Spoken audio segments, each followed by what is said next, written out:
Alright, picture this. You're living in a time where your entire nation is under attack.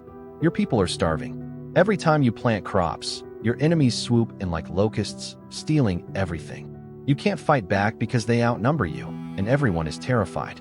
And in the middle of all this, God chooses the most unexpected person to be a hero, a guy who doesn't even believe in himself. Meet Gideon, the unlikeliest warrior in the Bible. His story isn't just about an underdog. It's about fear, faith, and how God can use anyone, no matter how unqualified they feel. If you love epic battles, impossible victories, and stories that prove the power of faith, make sure to subscribe. We're breaking down the most insane moments from the Bible, and trust me, you don't want to miss what's coming next. Now let's dive in. It all starts in ancient Israel. The people have turned away from God again, and as a result, the Midianites, a brutal enemy, are absolutely wrecking their lives.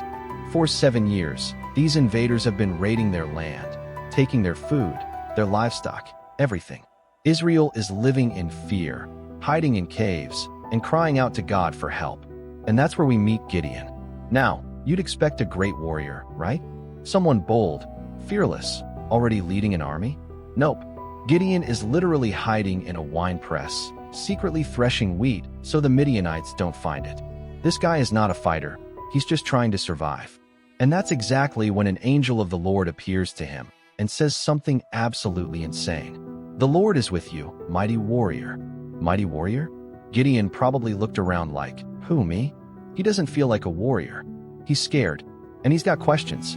Excuse me, but if God is with us, why is all this happening? Where are the miracles our ancestors talked about? And here's what's crazy. The angel doesn't even answer his questions. Instead, he just says, "Go in the strength you have and save Israel. I am sending you." And Gideon's response? Classic imposter syndrome. How can I save Israel? My clan is the weakest, and I'm the least in my family. But God isn't looking at Gideon's resume. He simply says, "I will be with you." Now, Gideon still isn't convinced. He asks for a sign. So, he prepares an offering, some meat and bread, and places it on a rock. The angel touches it with his staff, and boom, fire erupts, consuming the offering instantly. And just like that, the angel disappears. Gideon is now fully aware that he just had a face-to-face encounter with the divine. So what does he do? Does he immediately rally an army? Nope. He still needs more signs. And honestly, this is where Gideon becomes one of the most relatable people in the Bible.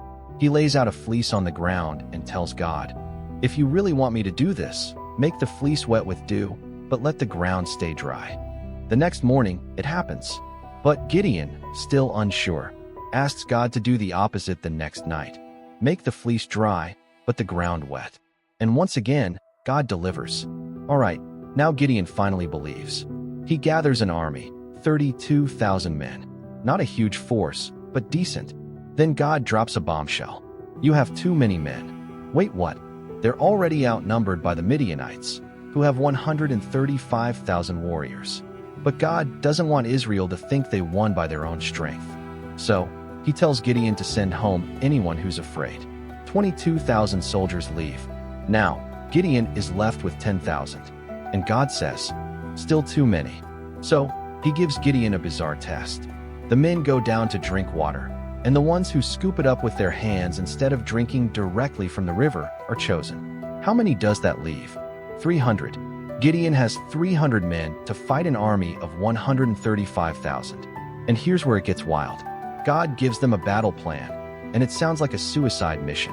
No swords, no shields, just torches, clay jars, and trumpets. They sneak up on the Midianite camp in the middle of the night, and on Gideon's signal, they break their jars, reveal their torches, blow their trumpets, and shout, "For the Lord and for Gideon." The Midianites freak out. In the confusion, they turn on each other with their own swords. The survivors flee in terror, and Israel wins the battle without even fighting. Let that sink in. 300 men against 135,000. And the enemy defeats itself. So what's the takeaway? 1. God doesn't call the qualified. He qualifies the called. Gideon felt weak, unworthy, and unprepared. But God saw what he could become. 2.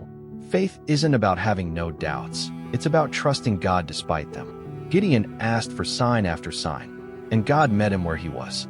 3. Victory doesn't always look like we expect.